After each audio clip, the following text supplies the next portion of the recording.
வணக்கம் மாணவர்களே, தமிழ் கடல் சேனலுக்கு உங்களை வரவேற்கிறேன்.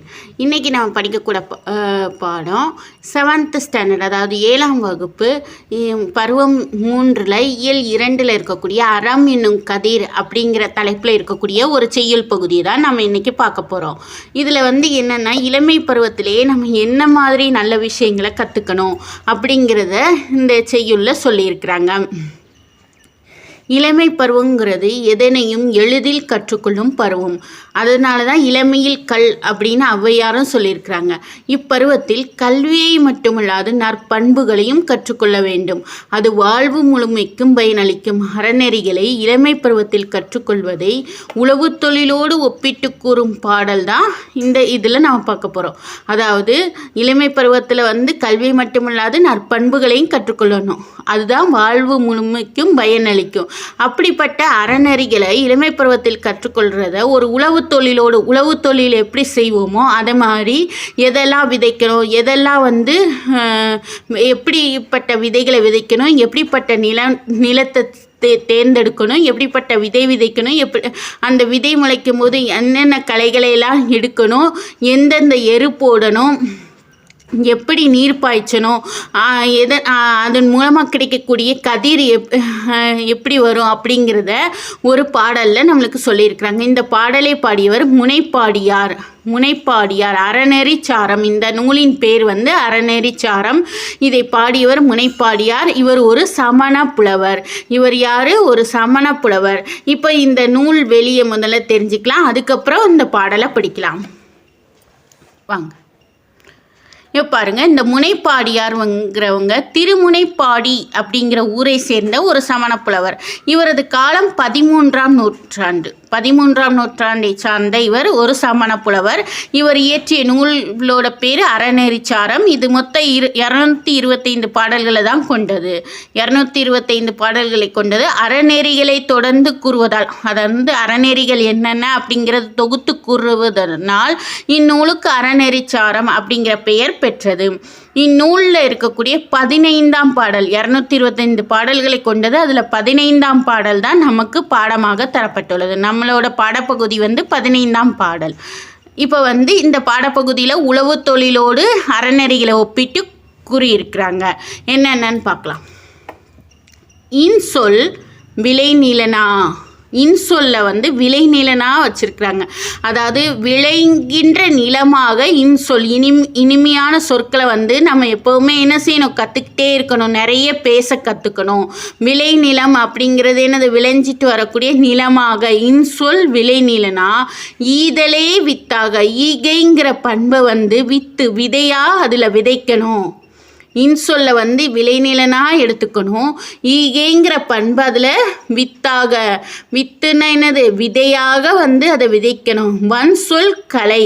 வன்சொல்ங்கிறது இன்சொல் எப்படி விளைநிலனா இருக்கோ, வன்சொல்ங்கிறது அதில் முளைச்சி வரக்கூடிய களைகள். அப்போ அந்த களைச்செடியை நம்ம என்ன செஞ்சிடணும், எடுத்து எரிஞ்சிடணும். அப்போ வன்சொல்ல என்ன செஞ்சிடணும், நம்ம மனதிலிருந்து எடுத்து எரிஞ்சிடணும். களைச்செடியை போல் என்ன செஞ்சிடணும், அதை அறுத்து எரிஞ்சிடணும். களைக்கட்டு. வாய்மை எருவெட்டி. அதில் அந்த எரு போடணும்ல. இந்த நிலம் விளையணும்னா நல்லா விளையிறதுக்கு உரம் தேவை. அந்த உரம் தான் என்னது, வாய்மைங்கிற உரத்தை. எருவட்டினா எருனா உரம். அந்த வாய்மைங்கிற உரத்தை இட்டு அன்பு நீர் பாய்ச்சி, அன்பு மற்றவங்க மேலே அன்பு செலுத்துறத நீராக பாய்ச்சணும். அன்பு நீர் பாய்ச்சி அறக்கதிர் ஈன. அறங்கிற கதிர் விளைஞ்சி வரும் அந்த நிலத்தில். இன்சொல்ல விளைநிலனாகவும் ஈதல்ங்கிற பண்பு, ஈகைங்கிற பண்பை வித்தாகவும் வச்சு வன்சொல்ங்கிறத கலையை நீக்கி வாய்மை எருவட்டி, வாய்மைங்கிற எருவை இட்டு அன்பு நீர் பாய்ச்சுனா அறங்கிற கதிர், அறக்கதிர் ஈன. அறக்கதிர் என்ன செய்யும், முளைத்து வரும். ஒரு பைங்கூல் சிறுகாலை செய். அரக்கு கதிர் ஈன ஓர் பைங்கூழ். அதாவது அந்த பைங்கூழ்லாம் பசுமையான கூழ், பசுமையான தாவரம். பைங்கூழ்னா என்னது, பசுமையான பயிர். என்னது, அறக்கதிர். அறக்கதிர்ங்கிற ஒரு பசுமையான பயிர். சிறுகாலை செய். அதை முளைக்க செய். உன் மனதில் என்ன செய்ய, சிறு வயதிலேயே இந்த மாதிரி நல்ல செயல்களை செய் அப்படின்னு சொல்கிறாங்க. சிறு வயதிலேயே அதை பயன்படுத்து. சிறுகாலை செய் அப்படின்னா என்னது, இளமையிலேயே இதை கற்று அது வழி நடங்க அப்படின்னு சொல்கிறாங்க. நம்ம முதுமையில் இருக்கும்போது தான் இதை செய்யணும் இல்லை, இளமையிலேயே இந்த பண்புகளை வளர்த்து கொள்ளுங்க அப்படின்னு சொல்கிறாங்க. அரங்கதிங்கிற ஒரு பைங்குள் பசுமையான பயிரை இளமையிலேயே என்ன செய்யுங்க, விதைக்க செய்யுங்க, இளமையிலேயே முளைக்க செய்யுங்க அப்படின்னு சொல்கிறாங்க. இன்சொல் விளை நிலனா ஈதலை வித்தாக வன்சொல் களை கட்டு வாய்மை எருவட்டி அன்பு நீர் பாய்ச்சி அறக்கதிர் ஈன ஓர் பைங்கூழ் சிறுகாலைச் செய். அறக்கதிர் ஈன ஓர் பைங்கூழ் சிறுகாலைச் செய். இன்சொல்லை விளைநிலனாகவும் ஈதல்ங்கிற பண்பை விதையாகவும் கொண்டு வன்சொல்ங்கிற கலையை நீக்கி வாய்மைங்கிற எரு இட்டு அன்பு நீர் பாய்ச்சுனா அறம்ங்கிற கதிர் முளைத்து வரும். அந்த அறக்கதிர்ங்கிற பசுமையான பயிரை முளைக்க செய்யணும். எப்போ? சிறு வயதிலேயே, இளமையிலேயே அதை செய் அப்படின்னு சொல்கிறாங்க. இப்போ இதில் இருக்கக்கூடிய சொல்லும் பொருளும் பார்ப்போம். வித்து விதை, ஈன பெற, ஈனன்னா என்னது? பெற. அறங்கிற கதிரை பெறீங்க. நிலன்னா நிலம், நிலங்கிறது நிலம். களை அப்படின்னா வேண்டாத செடி, களைங்கிறது என்னது? வேண்டாத செடி. பைங்கூழ் அப்படிங்கிறது பசுமையான பயிர், பசுமையான பயிர். வன்சொல்ங்கிறது கடுஞ்சொல். இப்போ பாடலோட பொருள் பாருங்க. இனிய சொல்லையே விளைநிலமாக கொள்ள வேண்டும், அதில் ஈகை என்னும் பண்பை விதையாக விதைக்க வேண்டும், வன்சொல் என்னும் கலையை நீக்க வேண்டும், உண்மை பேசுதல் என்னும் எருவினை இட வேண்டும், அன்பாகிய நீரை பாய்ச்ச வேண்டும். அப்போதுதான் அறமாகிய கதிரை பயனாக பெற முடியும். அறங்கிற கதிர், அறவழியில் நடக்கணுங்கிற அந்த கதிர்ங்கிறது முளைத்து வரும் நம்ம உள்ளத்தில். இளம் வயதிலேயே இச்செயல்களை செய்ய வேண்டும்.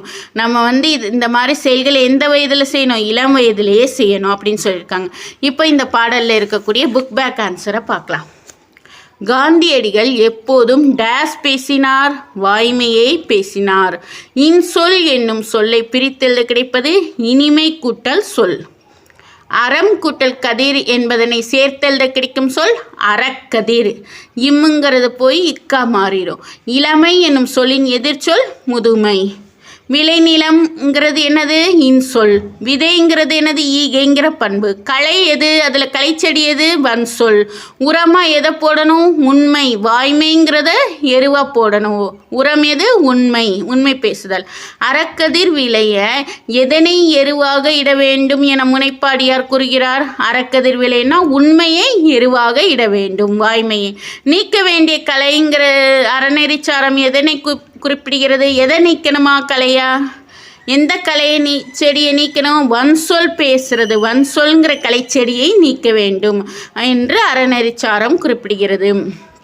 அடுத்து சிறுவினா பாருங்க. இளம் வயதிலே செய்ய வேண்டிய செயல்களாக முனைப்பாடியார் கூறுவன என்னென்னங்கிறத அந்த பாடலோட பொருளை அப்படியே எழுதிட வேண்டியதா. இனிய சொல்லை அப்படிங்கிறதுல ஆரம்பித்து இது வரைக்கும் இந்த பாடலோட பொருளை அப்படியே இந்த சிறுவினாக்கு ஆன்சரை எழுதிடணும். ஓகேவா? இப்போ இந்த பாடம் உங்களுக்கு எளிமையாக புரிஞ்சிருக்கும். இதில் ஏதாவது டவுட்ஸ் இருந்தால் நம்மளுக்கு கமெண்ட் பண்ணுங்கள். நம்ம சேனலை சப்ஸ்கிரைப் பண்ணாதவங்க பண்ணிக்கோங்க, லைக் பண்ணுங்கள், ஷேர் பண்ணுங்கள் மற்ற உங்களோட ஃப்ரெண்ட்ஸுகளுக்கு. அது மாதிரி ஏதாவது டவுட்ஸ் இருந்தால் கமெண்ட் பண்ணுங்கள். நன்றி, வணக்கம்.